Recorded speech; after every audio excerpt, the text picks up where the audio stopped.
Okay, continue shaded pole motor video yang kedua. Okay, just now kita stop at number 7, number 6. Okay, I repeat number 6. Most shaded pole motor have only one edge of the pole split, and therefore the direction of rotation is not reversible. So dia putar satu arah saja sebab dia ada one edge of pole split. Macam mana rupa edge dia kalau kita tengok diagram ni tak boleh nampak clear. Dia kena tengok motor sebenar. Macam mana nak tengok motor sebenar nanti dekat permainan kanak-kanak biasa banyak.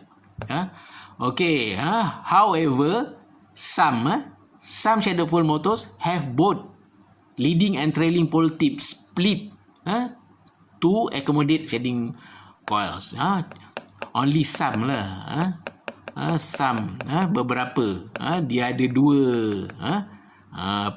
leading and trailing pole tips macam diagram ni macam diagram yang saya tunjuk dia ada dua-dua. Itu some shaded pole. Most only one edge. Okay, the leading pole tip shading coils from one series group and the trailing pole tip shading coils from another series group. Itu maksudnya apa? Maksudnya one series group for leading pole tip shading coil and another series group for trailing pole tips shading coil. Kalau kita tengok diagram ni, okey, satu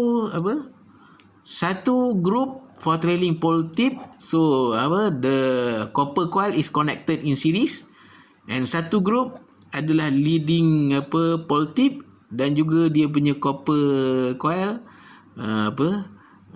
connected in series. Sini kita tak nampak lah macam in series, tapi kalau pada motor sebenar dia banyak lilitan tu sambung series. Dalam gambar saya ni tak dapat nak tunjuk yang real punya. Okay, where are we just now? Number 8. Okay, now number 9. Only the shading coils in one group are simultaneously active, while those in other group are an open circuit. Only either one active, either trailing or leading will be active.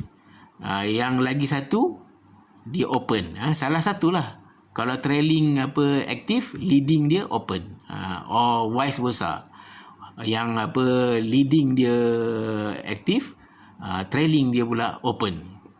Itu maksud dia. Okay, the shaded pole motor is similar in operating characteristic to the split pace motor. Boleh remember, the first motor in this chapter is the split pace. So dia punya operating characteristic dia same with split pace motor. Okay, jadi saya tak perlu explain about operating characteristic. So you refer balik split pace motor, baca yang berkaitan dengan operating principle. Operating principle ni meaning that how does the motor works. Macam mana motor tu berjalan, macam tu. Itu makna operating principle ataupun operating karakteristik ni, operating principle plus dia punya karakteristik dia sikit.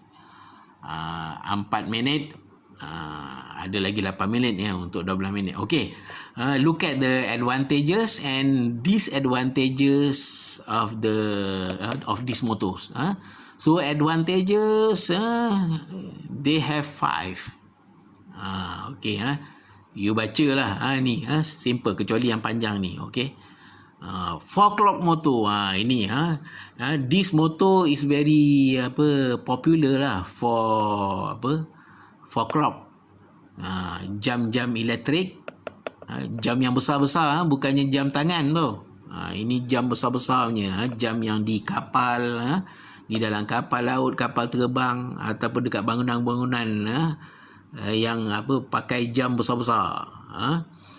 For clock motor, the shading coil and split pole is used to make them self-starting and will start again if the power fails.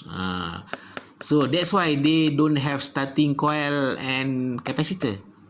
Kan? Shading coil yang dililit pada pole tu. Ni tengok ni shading coil ni lilit pada pole tu.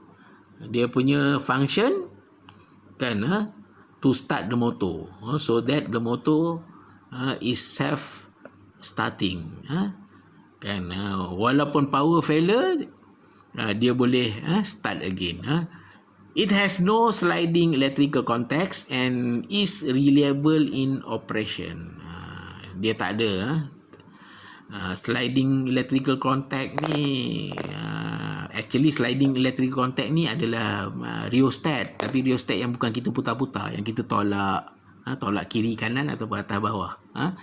Macam awak radio, volume, ada biasa volume bulat awak putar, ini volume yang kita boleh tolak kiri kanan. Okay, disadvantage only two, low starting torque and high noise level.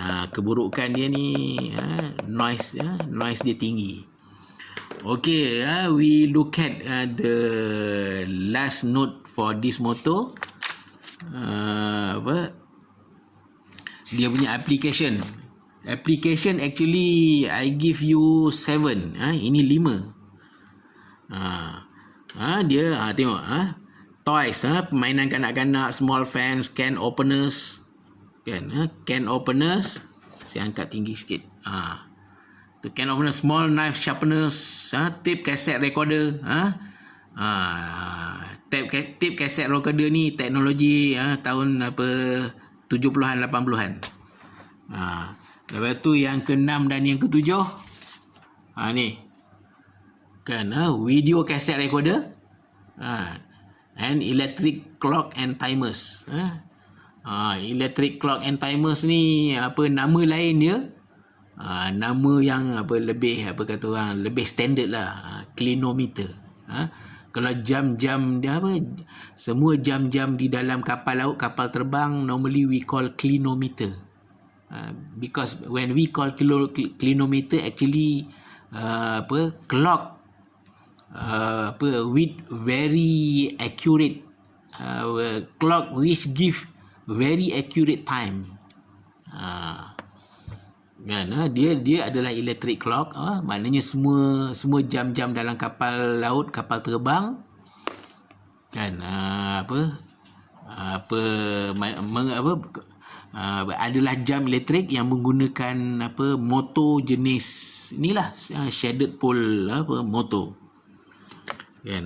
So kita dah habis. So kebanyakan permainan kanak-kanak using this type of motor because of sebab dia tadi dah mention, note number 3 is very small size. So now you know lah, when you study about single phase and special motor, now you know. Semua most of the toys for children dia guna this motor. Tengok, power dia kecil je, around 30 ni, let's say 35 sampai 190.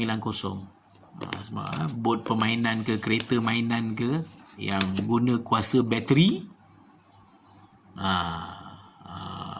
atau bateri, tapi sini power supply dia AC. Tapi yalah, mula-mula AC supply, lepas tu boleh convert kepada DC, only using diode. Okey, dah 9 minit, nak masuk 10 minit. Okay, I think so finish this chapter, kan. Kita tutup chapter ni dengan shaded pole motors. Okay, maknanya so far kita dah habis 3 tajuk, kan. Baru masuk week 6. Awal week 6 kita dah habis 3 tajuk. So we have another 3 bab lagi. Lepas ni kita lepas ni saya akan masuk bab bab 6, motor drives. Sebab itu lebih senang sikit. Yang challenging dia bab 3 dan 4. Bab 3 induction motor, bab 4 synchronous motor. Okey, dah 10 minit, kita stop lah. Nanti kita sambung pada bab yang ke-6, motor drive.